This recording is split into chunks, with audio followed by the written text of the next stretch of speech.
Hi, hello. മഴയൊക്കെ എങ്ങനെയുണ്ട്? ആരുടെ ഒരു അനക്കമൊന്നുമില്ല. ആരും വീഡിയോ കാണുന്നവരൊന്നും കമൻറ്റ് ചെയ്യുന്നൊന്നും ഇല്ലല്ലോ. പഴയ ആളുകളെ ഒന്നും കാണുന്നില്ല. സത്യം പറഞ്ഞു കഴിഞ്ഞാൽ ക്ലാസ്സുകൾ പോലും ഒരുപാട് തിരക്കിൻ്റെ ഇടയിലാണ് ഞാൻ ഈ യൂട്യൂബിൽ ക്ലാസ്സൊക്കെ ഇടുന്നത് തന്നെ. കുറച്ച് പേര് നമുക്ക് നമ്മുടെ ക്ലാസ്സുകൾ കണ്ട് കുറച്ച് കുട്ടികൾ പഠിക്കുന്നുണ്ട് എന്ന് ആത്മാർത്ഥമായിട്ട് പഠിക്കുന്നുണ്ടെന്ന് അറിയുന്നത് കൊണ്ടും വല്ലപ്പോഴെങ്കിലും അവരുടെയൊക്കെ ഒരു മെസ്സേജ് വരുന്നത് കൊണ്ടും ഒക്കെയാണ് ഞാനിത് കണ്ടിന്യൂ ചെയ്തുകൊണ്ട് പോകുന്നത്. അപ്പോൾ അങ്ങനെ പഠിക്കുന്നവർ, സിൻസിയറായിട്ട് പഠിക്കുന്നവർ തീർച്ചയായിട്ടും ഒരു വീഡിയോയ്ക്കല്ല എല്ലാ വീഡിയോയ്ക്കും കമൻറ്റ് ചെയ്യണം. നിങ്ങളുടെ ഒരു നിങ്ങളെക്കുറിച്ച് ഓർക്കുമ്പോഴാണ് എനിക്ക് വീഡിയോസ് ചെയ്യാനായിട്ട് നാളെ ക്ലാസ് നാളെ അപ്ലോഡ് ചെയ്യണം അങ്ങനെ ഒരു തോന്നൽ വരുന്നത്. നിങ്ങളെപ്പോൾ സ്റ്റോപ്പ് ചെയ്യുന്നോ അപ്പോൾ എനിക്കും സ്വാഭാവികമായിട്ടും ഒരു മടുപ്പ് വരും. കാരണം നമ്മളല്ലെങ്കിൽ പിന്നെ നമ്മൾ അതേ രീതിയിൽ നമ്മുടെ ഓൺ വേറെ എന്തെങ്കിലും മോട്ടീവിന് വേണ്ടിയിട്ട് ചെയ്യുന്നതായിരിക്കണം. ഇതങ്ങനെ ചെയ്യുന്നതല്ല. അപ്പോൾ എന്തായാലും അക്കൗണ്ടിങ്ങിൻ്റെ കാര്യം നമ്മൾ പറഞ്ഞല്ലോ. ഫസ്റ്റ് ചാപ്റ്റർ കംപ്ലീറ്റ് ചെയ്തപ്പോൾ ഞാൻ പറഞ്ഞിരുന്നു MCQ സെഷൻ നമുക്ക് നടത്താം എന്ന് പറഞ്ഞു. നിങ്ങൾക്ക് 2-3 ദിവസത്തിൽ കൂടുതൽ പഴയ വീഡിയോസ്, അതായത് പ്ലേലിസ്റ്റിലുള്ള വീഡിയോസ് എല്ലാം കാണാനുള്ള ടൈം ഉണ്ടായിരുന്നു. അപ്പോൾ ഞാനിവിടെ ആൻസേഴ്സ് ഒന്നും പറയില്ല. ഞാൻ 50 ക്വസ്റ്റ്യൻസ് ഞാനിവിടെ നിങ്ങൾക്ക് വേണ്ടി പ്രിപ്പയർ ചെയ്തിട്ടുണ്ട്. അപ്പോൾ 50 ക്വസ്റ്റ്യൻസും ഞാനിവിടെ വായിക്കും. എന്നിട്ട് നിങ്ങൾ എന്ത് ചെയ്യണം, ഓരോ ക്വസ്റ്റ്യനും 1 by 1 2 നമ്പർ ഇട്ട് നിങ്ങളത് സെൽഫായിട്ട് കണ്ടെത്തണം. എന്നിട്ട് നെക്സ്റ്റ് വീഡിയോയിൽ ഞാൻ ക്ലാസ് എടുക്കുന്നില്ല, അക്കൗണ്ടിങ്ങിൻ്റെ ക്ലാസ് അല്ല എടുക്കുന്നതെങ്കിൽ MCQൻ്റെ ആൻസർ ആയിരിക്കും പറയുന്നത് കേട്ടോ. അപ്പോൾ ഞാനിവിടെ ക്വസ്റ്റ്യൻ വായിച്ചു ആൻസർ പറഞ്ഞു പോയാൽ നിങ്ങൾക്ക് നിങ്ങളുടെ എന്ത് പഠിച്ചു, എന്തോരം പഠിച്ചു, എത്ര ഓർമ്മയുണ്ട് അങ്ങനെയൊന്നും ചെക്ക് ചെയ്യാൻ പറ്റില്ല. അപ്പോൾ അതുകൊണ്ടാണ് ഇങ്ങനെ ചെയ്യുന്നത് കേട്ടോ. അപ്പോൾ സിൻസിയറായിട്ട് വീഡിയോസൊക്കെ ഡെയിലി കണ്ട് പഠിച്ച കുട്ടികൾ തീർച്ചയായിട്ടും ഒരു 50-ൽ ഒരു 40-ന് മുകളിൽ എന്തായാലും ആൻസർ ചെയ്യും. അതിലൊരു ഡൗട്ടും ഇല്ല. അപ്പോൾ നമുക്ക് നോക്കാം. നിങ്ങളൊരു ബുക്കിലോട്ട് എഴുതി വെച്ചോ. ഞാൻ അടുത്ത ദിവസങ്ങളിൽ ഇതിൻ്റെ ആൻസർ പറയുമ്പോൾ നിങ്ങൾ ജസ്റ്റ് അതൊന്ന് ചെക്ക് ചെയ്യുക കേട്ടോ. അപ്പോൾ നമുക്ക് ഫസ്റ്റ് ക്വസ്റ്റ്യൻ നോക്കിയാലോ. The amount invested by the owner into the business, goodwill, capital, liabilities, assets. ഇതിലേതാണെന്ന് പറയാം. അപ്പോൾ അടുത്ത question, second question. A dash is a person to whom business owes money. A investor, B creditor, C debtor, D borrower.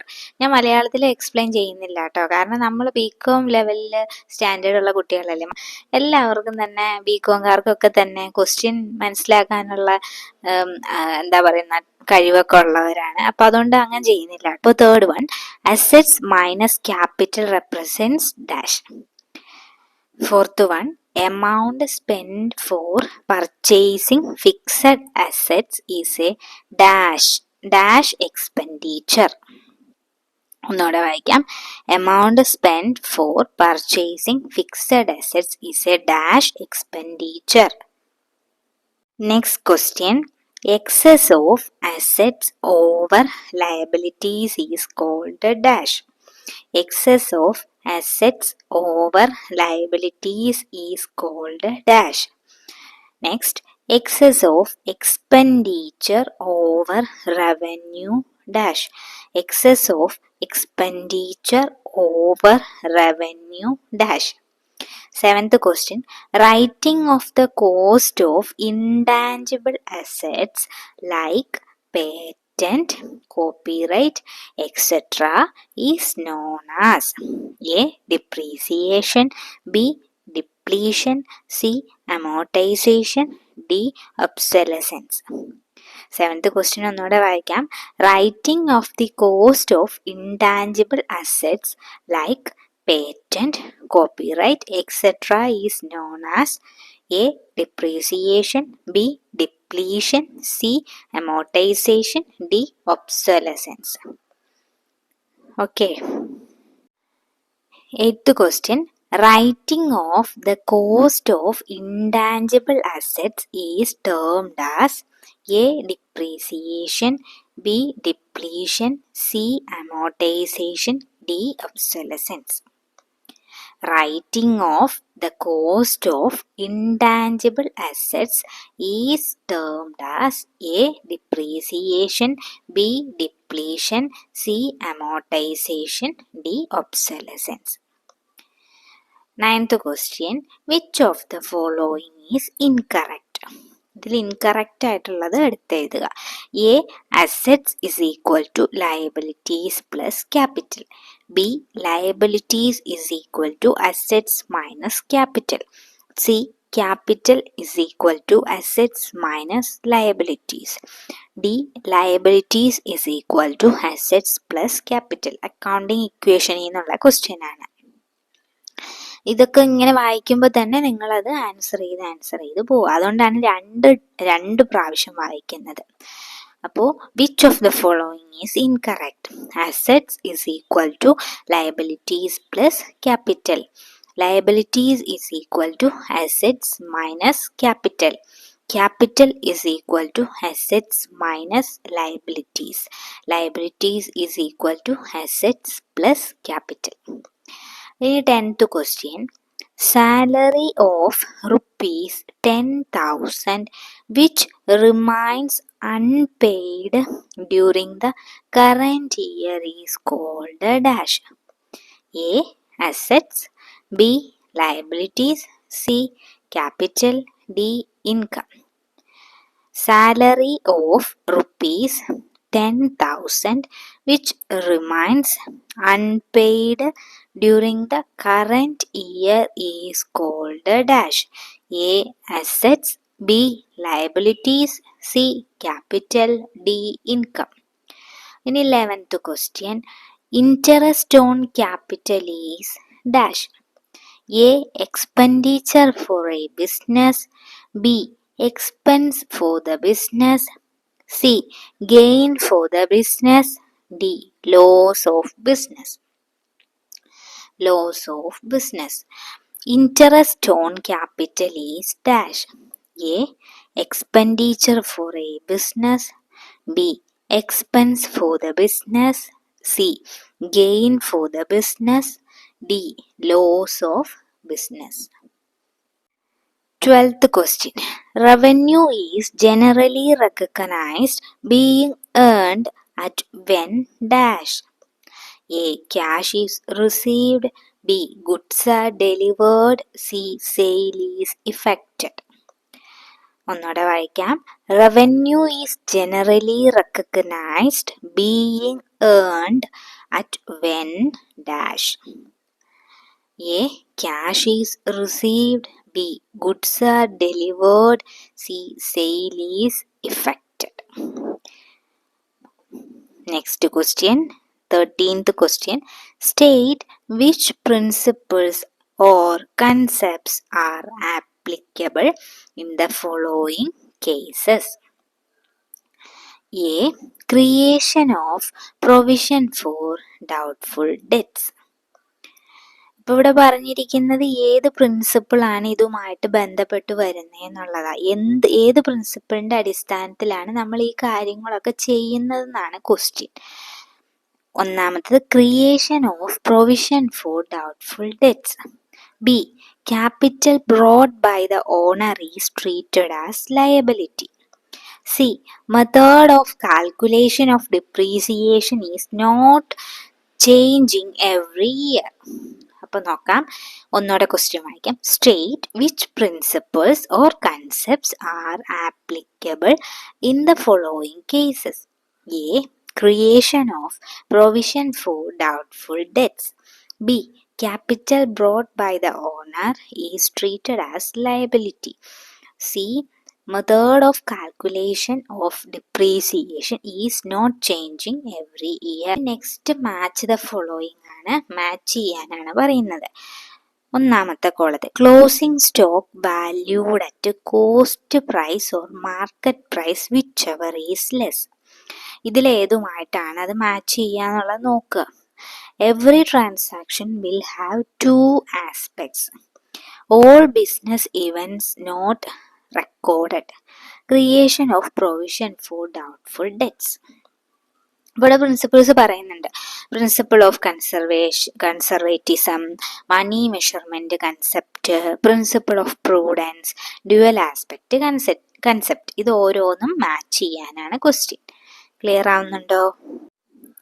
Next 15th question, accounting equation. ഇവിടെ accounting equation പറയാണ് assets is equal to liabilities plus capital satisfy the dash concept of accounting. Accounting equation ഏത് കൺസെപ്റ്റുമായി പൊരുത്തപ്പെട്ടു പോകുന്ന, അല്ലെങ്കിൽ ഏത് കൺസെപ്റ്റിനെ base ചെയ്തിട്ടുള്ളതാണ് എന്നുള്ളതാണ് ചോദ്യം. അടുത്ത question, closing stock is valued at dash. Closing stock എങ്ങനെയാണ് വാല്യൂ ചെയ്യുന്നത്? 17th question, recognize the accounting concept. The business will run for an indefinite period. രണ്ടാമത്തെ, the transactions are recorded at their original cost. C, closing stock is valued at a lower of its cost. D, effect of an event is recognized in the same accounting period. നേരത്തെ പറഞ്ഞ പോലെ തന്നെയാണ്, ഇതൊക്കെ ഓരോ accounting കൺസെപ്റ്റിനെ base ചെയ്തിട്ടാണ് നമ്മൾ ചെയ്യുന്നത്. അത് ഏതാണെന്നാണ് ചോദിച്ചിരിക്കുന്നത്. ബിസിനസ് വിൽ റൺ ഫോർ, ഒരു ബിസിനസ് ഇൻഡെഫിനിറ്റ് പീരിയഡിലേക്ക് റൺ ചെയ്യുന്നു. ഇതുമായി ബന്ധപ്പെട്ട ഒരു കൺസെപ്റ്റ് നമ്മൾ പഠിച്ചിട്ടുണ്ട്. അങ്ങനെ ഈ ഓരോന്നുമായി ബന്ധപ്പെട്ട കൺസെപ്റ്റുകൾ പഠിച്ചിട്ടുണ്ട്. അത് ഇതുമായി ഏതാണെന്ന് കണ്ടുപിടിച്ച് എഴുതണം. അതാണ് question. Next, credit 19th question, credit balance of bank column of a cash book called. ഒരു ക്യാഷ് ബുക്കിലെ ബാങ്ക് കോളത്തിലെ ക്രെഡിറ്റ് ബാലൻസ് എന്താണ് അതിനെ വിളിക്കുന്ന പേര്? 20th question, the entries of a transaction that affect both sides of a cash book is called. Cash ബുക്കിന്റെ രണ്ട് സൈഡും, debit സൈഡും ക്രെഡിറ്റ് സൈഡും വരുന്ന ആ എൻട്രീസിനെ എന്താണ് പറയുന്നത് എന്നാണ് ചോദ്യം. ഇതൊക്കെ +2 ലെവലിലുള്ള ക്വസ്റ്റ്യൻസ് ആണ്. 21ാമത്തെ question, notebook purchased by a stationery shop comes under. Notebook purchased by, question ശരിക്കും വായിക്കണം കേട്ടോ. നമുക്ക് വായിച്ചാൽ മാത്രമേ കറക്റ്റ് ആൻസർ നമുക്ക് എഴുതാനായിട്ട് പറ്റൂ. ചാടി പിടിച്ച ഒരു ആൻസറും നിങ്ങൾ എഴുതാനായിട്ട് പാടില്ല. ശരിക്കും മനസ്സിലാക്കിയിട്ട് വേണം, ചോദ്യം ശരിക്കും മനസ്സിലാക്കിയിട്ട് വേണം ആൻസർ ചെയ്യാൻ. Notebooks purchased by a stationery shop comes under A assets, B liabilities, C purchase, D income. 22ാമത്തെ question, debit note is a source document for recording the dash. Debit note is a source document for recording the dash. ഏത് record ചെയ്യാനുള്ള ഓരോന്നും record ചെയ്യുമ്പോൾ, ഓരോ ട്രാൻസാക്ഷനും ജേണലിലോട്ട് record ചെയ്യുമ്പോൾ source ഡോക്യുമെന്റ്സിന്റെ സഹായത്തോടെയാണ് ചെയ്യുന്നതെന്ന് പറഞ്ഞു. അത്തരത്തിലുള്ള ഒരു സോഴ്സ് ഡോക്യുമെന്റ് ആണ് ഡെബിറ്റ് നോട്ട്. ഇത് എന്ത് റെക്കോർഡ് ചെയ്യാനുള്ള സോഴ്സ് ഡോക്യുമെന്റ് ആയിട്ടാണ് ഉപയോഗിക്കുന്നത്? അതാണ് ക്വസ്റ്റ്യൻ. ഇനി 23rd, the difference between what is owned and what is owed by the business is called a dash. The difference between what is owned and what is owed by the business is called a dash. എന്താണ് നമുക്കുള്ളത്, എന്താണ് നമ്മൾ കൊടുക്കാനുള്ളത്, ഇത് തമ്മിലുള്ള ഡിഫറൻസിനെ എന്താ പറയുന്നതെന്നാണ് ചോദ്യം. 24th question, the purchase day book contains dash. Purchase day ബുക്കിൽ എന്താണ് വരുന്നത്? A all purchases, B cash purchases, C credit purchases, D none of the above. ഇനി 25ാമത്തെ question, an error of dash affect the trial balance. An error of dash affect the trial balance. Trial ബാലൻസിനെ affect ചെയ്യുന്ന error ഏതാണെന്നാണ് ചോദിച്ചിരിക്കുന്നത്. നമ്മൾ errors ഒക്കെ പഠിച്ചു. An error 26ാമത്തെ question. An error of dash does not affect the trial balance. ആദ്യം trial ബാലൻസിനെ അഫക്റ്റ് ചെയ്യുന്ന ഒരു ടൈപ്പ് ഓഫ് എററാണ് ചോദിച്ചിരിക്കുന്നത്. 26ാമത്തെ ക്വസ്റ്റ്യൻ ട്രയൽ ബാലൻസിനെ അഫക്റ്റ് ചെയ്യാത്ത ടൈപ്പ് എററാണ് ചോദിച്ചിരിക്കുന്നത്. 27 a trial balance is a dash. Trial balance എന്ന് പറയുന്നത് എന്താണ്? അക്കൗണ്ട് ആണോ, സ്റ്റേറ്റ്മെന്റ് ആണോ എന്നാണ് ചോദ്യം. Trial balance is prepared to find out. Trial balance prepare ചെയ്യുന്നത് എന്തിനാണ്? Question. 29 wages paid to the installation of machinery is debited to wages account. It is an error of installation. Machinery ഇൻസ്റ്റലേഷന് കൊടുത്ത wages അക്കൗണ്ടിലോട്ട് debit ചെയ്ത് ഏത് ടൈപ്പിലുള്ള error ആണെന്നാണ് ചോദ്യം. Next question. 30th question. Dash is a temporary account created when a trial balance is not tallied. Trial balance Tally ആകാത്ത പക്ഷം നമ്മൾ ക്രിയേറ്റ് ചെയ്യുന്ന temporary account. A cash account, B suspense account, C purchase account, D sales account.